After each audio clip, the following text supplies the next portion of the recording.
Ya. Cuando nosotros hablamos de los músculos de la pared anterolateral del abdomen, pues prácticamente debemos tomar en cuenta únicamente 5 músculos, ¿no? Y esos son los músculos que se encuentran aquí. Estos de acá son los músculos rectos, que van a estar únicamente formados por 2 músculos que llegan a ser el músculo recto del abdomen, también así llamada como el músculo recto mayor del abdomen, y un inconstante que aquí obviamente no se ve, que es el músculo piramidal. Los otros 3 músculos son considerados como músculos anchos, planos, y esos corresponden, si nos vamos desde la parte más profunda hacia la parte más superficial, al músculo transverso, al músculo oblicuo interno y al músculo oblicuo externo, siendo este de aquí el músculo más superficial, ya en relación a estos 2 músculos precedentes. Siguiente, por favor.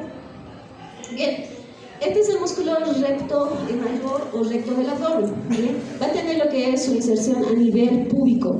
Sin embargo, nos dice los libros nos dicen que la inserción a este nivel es prácticamente subjetiva. No se puede saber qué músculo en realidad es, porque varios de los músculos que vamos a día de hoy llevar, la mayoría llega a insertarse aquí, ¿no? Entonces, cuando les amaren aquí, probablemente podemos simplemente identificar lo que es el músculo recto mayor del abdomen. ¿Por qué? Porque es el músculo que se encuentra más anterior, ¿no? En relación al resto. Ya, pero en relación al resto no podemos saber si nos van a amarar el transverso, nos van a amarar el oblicuo interno, el oblicuo externo. ¿Por qué? Porque prácticamente sus fibras aquí se llegan a entrecruzar, ¿ya?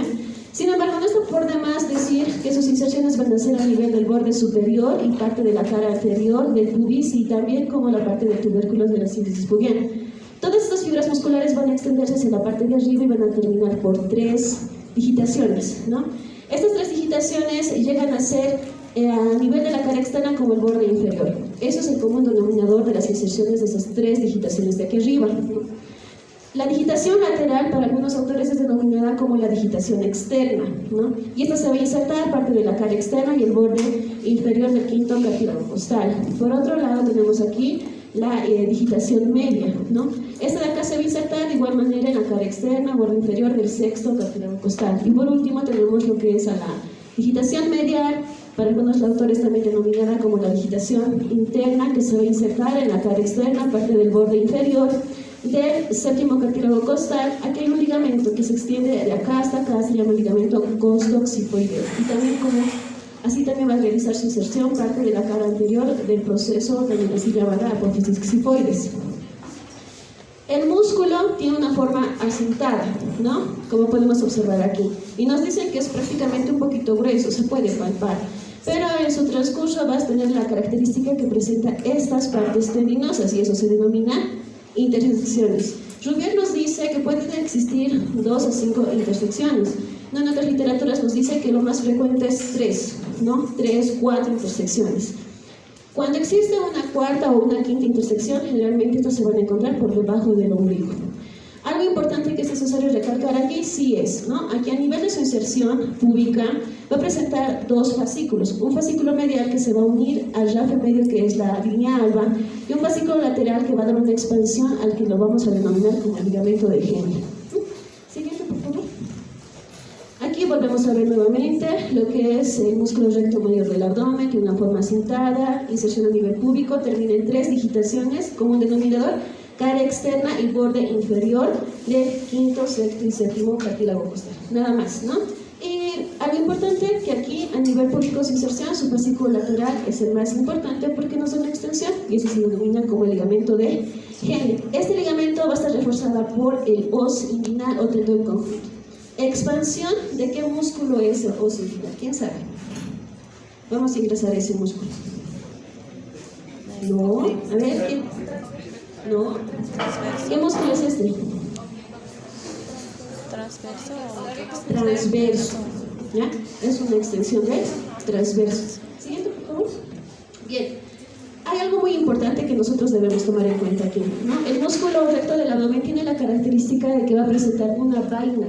Esa se llama la vaina de los músculos rectos. Esta parte sí es muy importante, en la parte topográfica descriptiva y en la parte, bueno, en esas 2 partes esencialmente, prácticamente los libros hacen hincapié sobre las láminas de todos los músculos, especialmente de la aponeurosis del músculo oblicuo interno, ¿ya?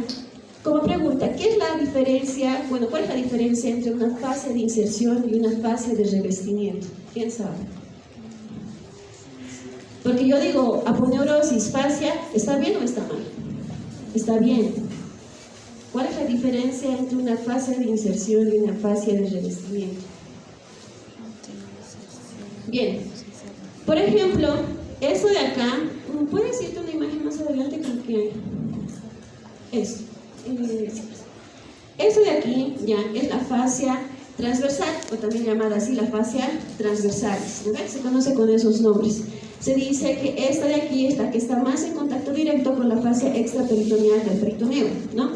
La fascia de revestimiento tiene esta característica de revestir una superficie, ¿no? Entonces, como podemos observar aquí, la fascia transversal está revistiendo parte de la cavidad abdominal. Eso es una fascia de revestimiento. ¿Te puedes ir un poquito más adelante? Esto, ¿no?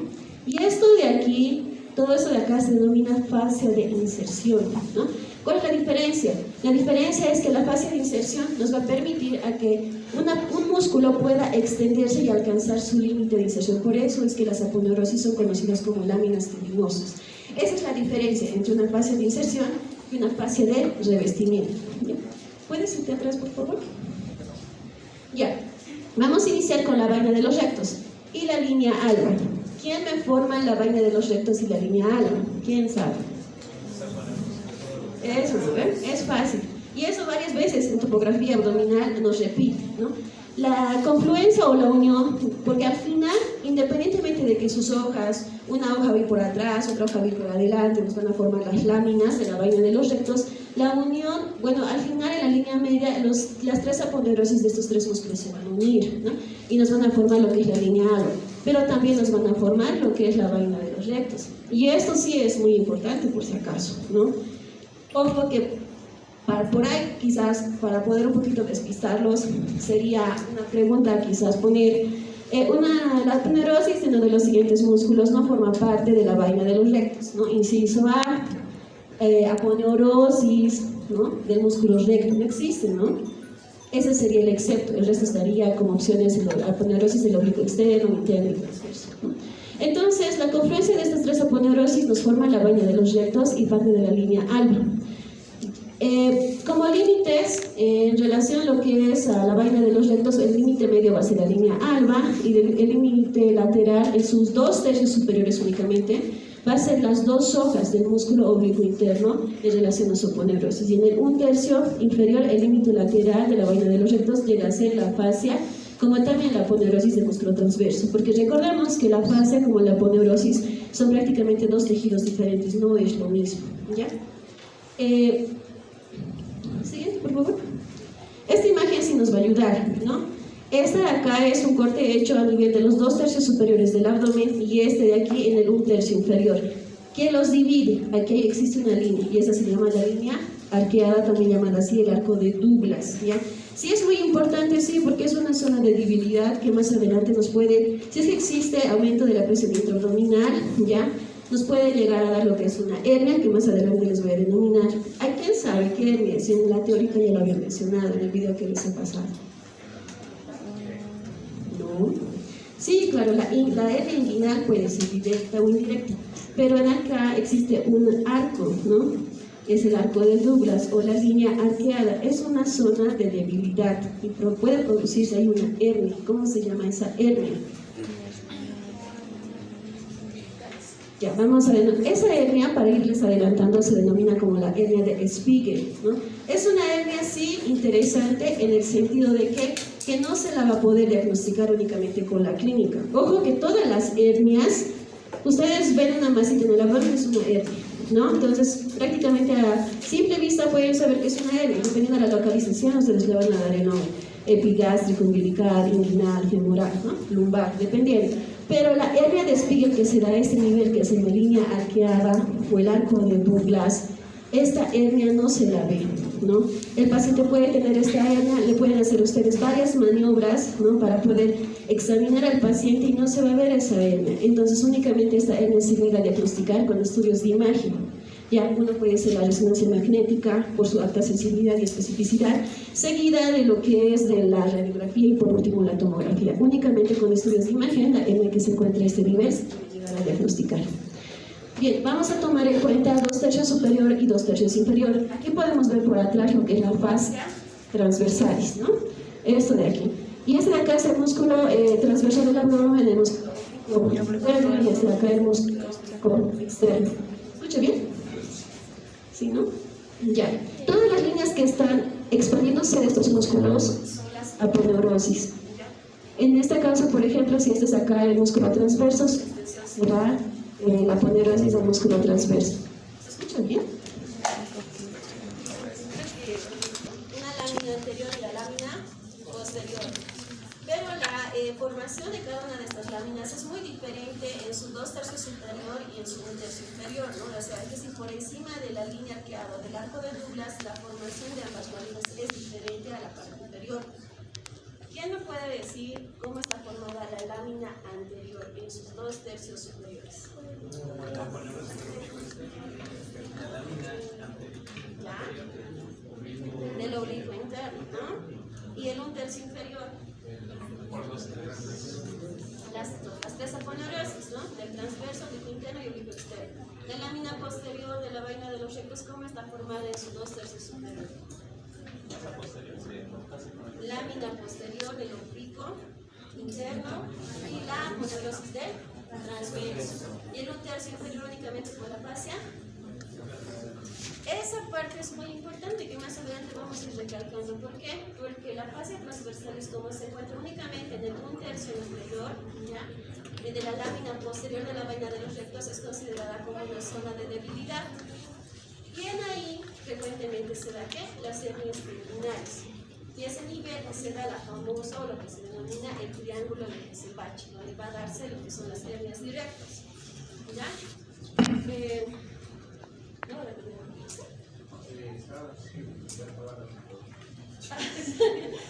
Ya, vamos a ir haciendo un recuerdo del tema para avanzar rápido. Hola. Ya. Esa parte, como les decía, ¿no? En el 1/3 inferior de la lámina posterior de la vaina de los rectos únicamente está formada por la fascia transversalis. Y la fascia no es algo resistente, sí es un tanto débil en relación a la aponeurosis y el músculo transverso. Es por eso que la fascia transversalis a ese nivel se va a dar lo que son las hernias inguinales, ¿ya? En este caso serán las hernias inguinales directas, ¿ya? Ese triángulo a ese nivel que se va a delimitar va a denominarse como el triángulo de Hesselbach. Ya, ese triángulo, por favor, lo tomen muy en cuenta, ya, y vayan recordando lo que son sus límites. ¿Quién se recuerda los límites de ese triángulo? ¿Sí? A ver, medialmente el músculo recto de abdomen. Otro límite. Bien, otro límite. Los vasos epigástricos inferiores. ¿Rama de quién? ¿Quién sabe? Los vasos son ramas, los vasos epigástricos inferiores son ramas de los vasos ilíacos externos, que bien pasan lo que es el ligamento inguinal y se vuelven lo que son los vasos femorales, ¿ya? Esa parte es muy importante. Y más adelante vamos a ir hablando en relación a lo que es a la área más débil, ya, de la pared del abdomen. ¿Cómo se llama? Vamos a ir adelantando lo que es la parte clínica. ¿Quién sabe? ¿Cómo se llama la parte más débil del abdomen?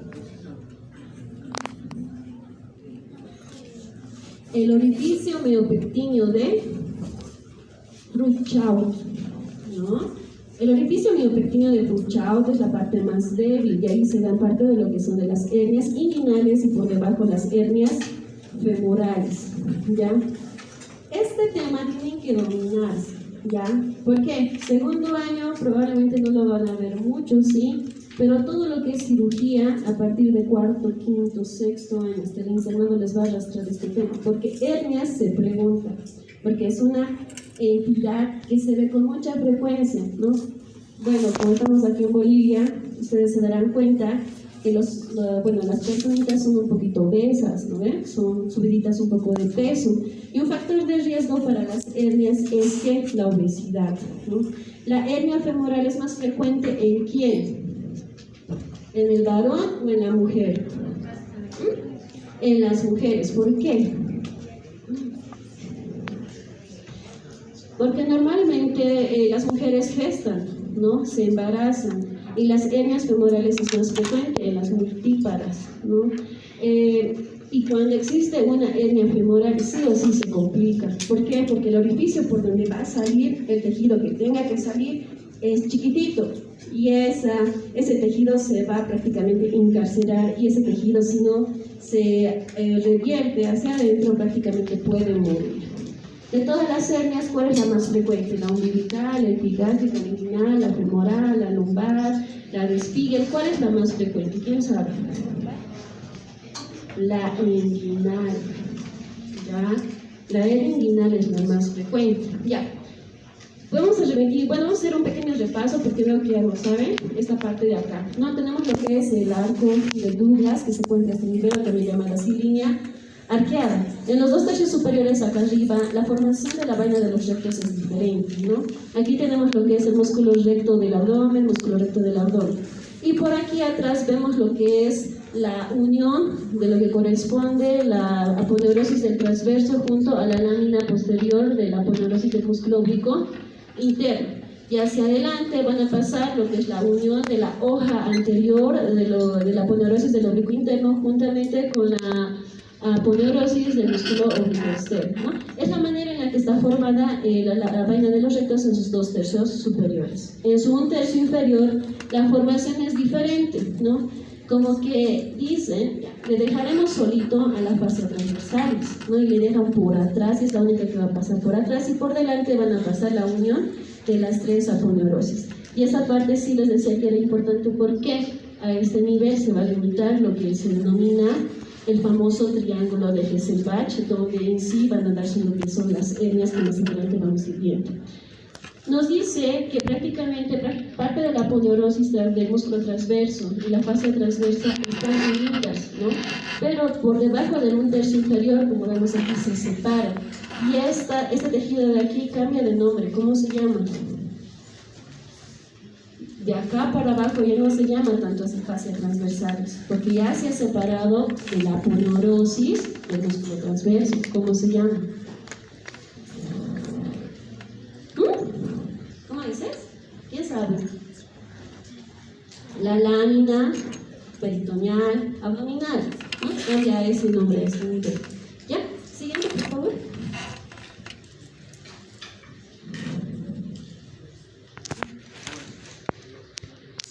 Déjenme que avancemos. Yo sé que les preguntas especial. Ya, esta parte de aquí, ya, nos dice que el 2 tercios superior es tendinosa. Cuando decimos esto, ¿a qué lámina nos estamos refiriendo? ¿A la lámina anterior o a la lámina posterior? Y el 1 tercio fibrocelular, ¿qué lámina creen que es? Esta lámina de aquí, ¿no? Es la lámina posterior de la vaina de los rectos. El 1 tercio superior es tendinosa y el 1 tercio inferior es fibrocelular, porque únicamente ya es fascia transversalis. Y esta parte de aquí, les vuelvo a recalcar, ¿no? Se encuentra el triángulo de ¿qué? De Hesselbach, ¿ya? Un límite medial, el músculo. Otro límite, ¿este qué ligamento es? A este nivel que va a pasar los vasos epigástricos inferiores, son los límites. Vamos a volver a repetir nuevamente más adelante, ¿ya? Y esto de aquí es lo que ya acabamos de mencionar en relación a la imagen que estaba recortada a este nivel. Siguiente, por favor. Lo mismo, esta de acá es la línea arqueada o el arco de Douglas. ¿Qué tipo de hernia se da a este nivel? Les dije. La hernia de Spiegel. Esta de aquí se diagnostica con la clínica o con estudios de imagen. Bueno, la que es de elección, resonancia magnética. Luego, ¿qué sigue? La radiografía y por último la tomografía. Ustedes cuando van a ir avanzando 4º, 5º, 6º año, tienen que aprender qué es especificidad, ya, sensibilidad. Entonces, aquí, en primer lugar, se encuentra lo que es la resonancia magnética, y luego sigue lo que es la placa de rayos X, ¿ya? Y obviamente, ¿qué van a pedir ustedes, estando en Bolivia? Radiografía, porque es más económica, ¿no? La resonancia magnética prácticamente es demasiado cara, ¿ya? Entonces, esto de acá, de aquí en su parte lateral se va a extender un ligamento, que es el ligamento interfobiolar. Este ligamento, expansión, ¿de qué tejido es? ¿Qué es esto de acá? ¿Qué tejido es esto de aquí?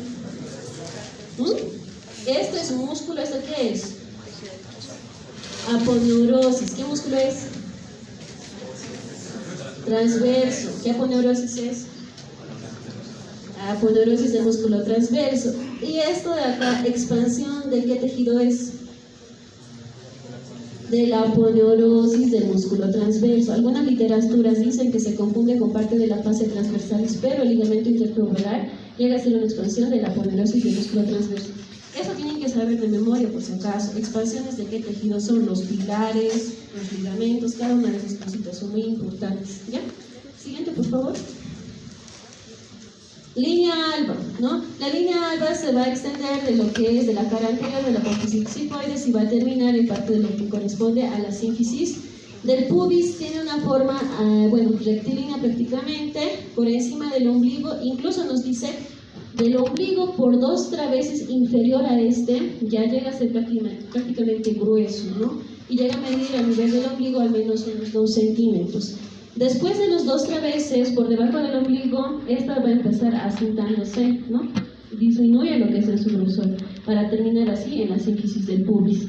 ¿Qué es lo importante de acá? Ya puede existir lo que son varios orificios, son orificios prácticamente pequeños que van a dar paso a ¿qué? Vasos, nervios, ¿no? Más adelante nos pueden formar lo que es un área de debilidad, por ejemplo, en los pacientes obesos, ¿ya? Entonces, en acá prácticamente nos puede dar lugar a unas hernias, que dependiendo del lugar va a cambiar de nombre, ¿no? La topografía abdominal, ¿en cuántas partes se divide? ¿Cuántos cuadrantes nos ofrece la escuela francesa? 9 cuadrantes, y es lo que más nosotros utilizamos, ¿no? Vamos a ir repasando. Este de acá, ¿cómo se denomina esta parte de aquí? Estos de acá, esto de aquí, pero también se denomina umbilical, ¿no? Hacia sus lados, flanco derecho e izquierdo. Esto de acá, hipogastria. Esto de acá, ¿cómo se llama? Fosa ilíaca. Ya, fosa ilíaca derecha e izquierda. Yo les digo, ¿no? A nivel de la línea alba existen varios orificios, pueden existir hernias, ¿no? Entonces, si existe una hernia a este nivel, ¿cómo se denominará? Hernia epigastria, ¿ya? Si la hernia es aquí, hernia umbilical, ¿ya? Hernia umbilical.